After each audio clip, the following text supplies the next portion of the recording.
diri mga karabaw nga gipang paamumahan ng project gikan sa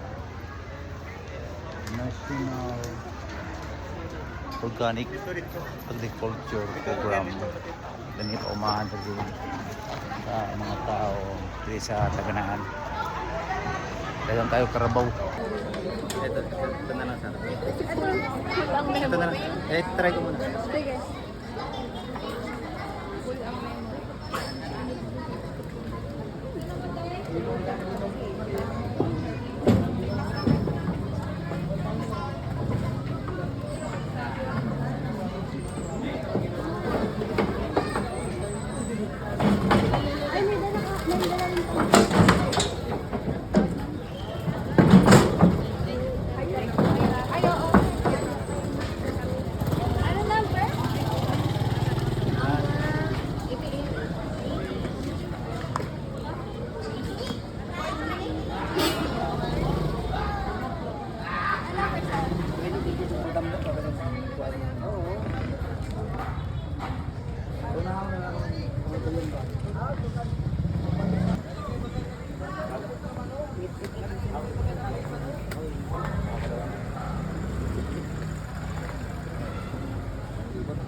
May nakarabaw.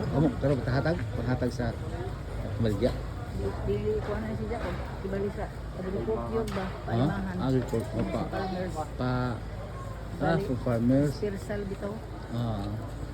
So na diri mga karabaw nga paatiman pa amumahan sa mga farmers. Ako istoryahon si tatay. So ini na karabaw gikan sa National Organic Agriculture Program. So ano ibato ni Jun sa mga karabaw?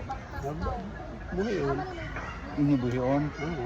So ingon ni tatay nga kini nga mga karabaw pa amumahan sa ijo.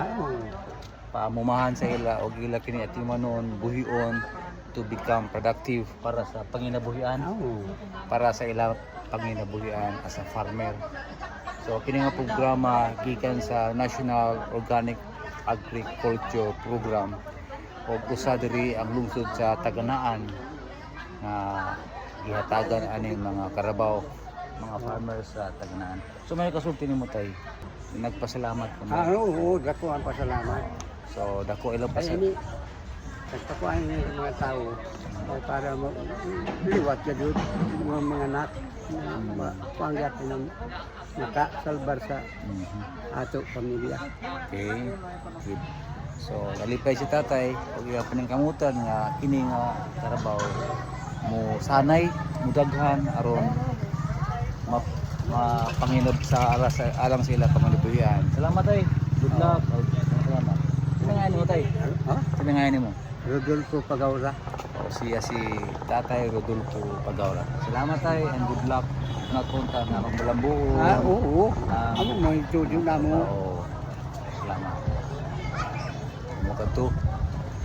Hindi pa isa ko nakita sa programa sa atong gobyerno para sa mga farmers. Karon ani ana sa lungsod sa Taganaan. Shout out Philippine Organic Agriculture Program in the Philippines.